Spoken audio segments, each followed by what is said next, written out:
Сәлем әлем, бұл Карван Кизет медиа порталының подкаст жанрындағы жобасы. Эфирде мен Ғалымжан Сәңкібаев. Бүгін бұл подкасттың осы жылғы ең соңғы шығарылымы. Бүгін біз осы жылға 2020 жылға қорытынды жасаймыз, қорытындылаймыз. Олай болса, біз бастаймыз, кеттік. Әрине, 2020 жылы өте қиын жыл болды, өте ауыр жыл болды.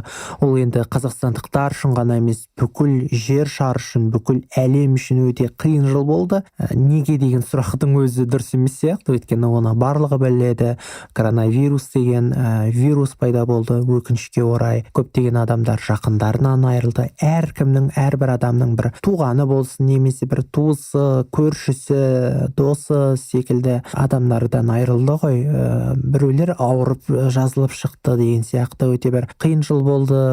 42500 деген сөз мысалы хит болды деген сияқты нәрселер болды. Мен мынадан бастағым келіп отыр. Біз танымал тұлғалардан, белгілі тұлғалардан кімнен айырылдық?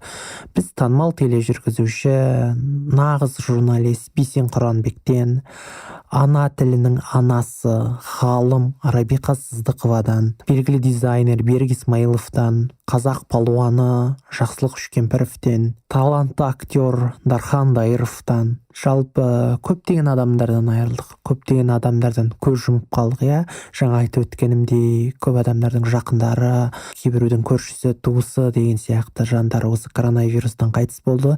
Жамина аталған адамдардың ішінде кейбірі коронавирустан қайтыс болса, кейбірі өзінің ажалынан, кейбірі басқа да қандай да бір жағдайларға байланысты өмірден өтті.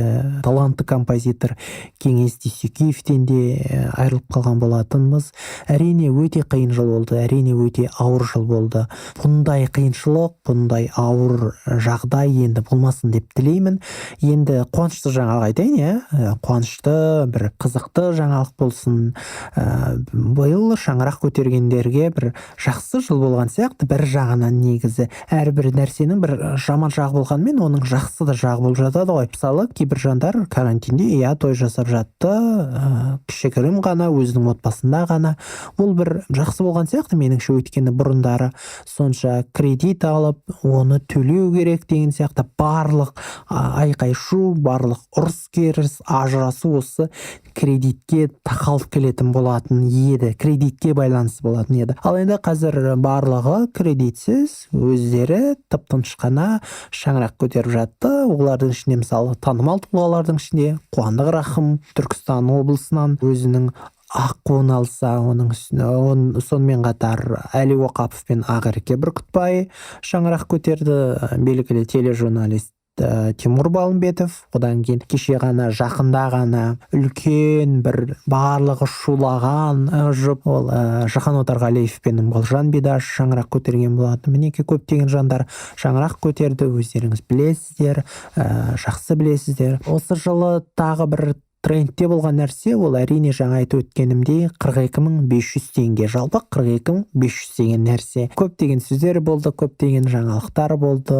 Әрине көптеген адамдар өзінің жаңағы карантин кезінде, төтенше жағдай кезінде осы ақшаға өмір сүрген болатын. Одан кейін не жағдай болды? Әрине биыл негізі Қазақстан Республикасының президенті Қасым-Жомарт Тоқаев волонтерлар жылы деп атаған болатын. Сондықтан да көптеген адамдар қайырымдылықпен айналысты.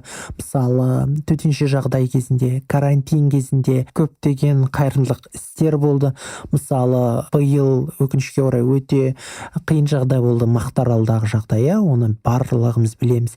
Дегенмен де соған қарамастан біздің бірге екеніміз осы кезде, осы жағдайда дәлелденді деп есептеймін, ойлаймын. Өйткені көптеген облыстардан, Маңғыстау облысынан, Атырау облысынан, Алматы, Нұр-Сұлтан, көптеген облыстардан, аймақтардан мысалы осы Мақтааралға біз біргеміз деген көмек болды. Бұл бір қайырымдылық іс болды. Оны да мысалы волонтерлар жылына нағыз сай болды деуге болады. Өте жақсы болған секілді менің ойымша. Жалпы 2020 жылы бұл коронавирус осындай ауырды, осындай адам қайтыс болды, осындай деген сияқты көптеген жайттар болды, көптеген жағдайлар болды. Өте қиын жыл болды, рас арасында да енді ондай қиыншылық болмасын, тек жақсылық болсын деп тілеймін. Мысалы енді музыка жағына, мәдениет жағына келетін болсақ, Димаш Құдайбергенов бірнеше бейнебаян түсірді, көптеген жаңағы карантинге қарамастан көптеген бағдарламаларға қатысты. Мысалы Жапониядағы бір концерт болды, онлайн концерт. Ол Астанада болып, мысалы көптеген музыканттармен бірге онлайн түрде керемет өзінің өнерін көрсетті, халық әнін айтты. Оның жаңағы шығарылымы YouTube желісінде болған еді. Одан кейін ол MTV арнасына сұхбат берді. Одан кейін Данэлия Төлешова мысалы America Got Talent жобасына қатысып, үздіктердің қатарынан табылды, финалға дейін барды, көпшілікке көрсетті Қазақстан елін, Қазақстан халқын, қазақ елін. Одан кейін Қарақат Пашанова Евровидениеге қатысып, балалар Евровидениесіне қатысып, екінші орынға ие болған еді. Бұл Қазақстан үшін өте жақсы нәтиже деп ойлаймын, өйткені былтыр Ержан Максим екінші орын алса, биыл Қарақат та екінші орын алды.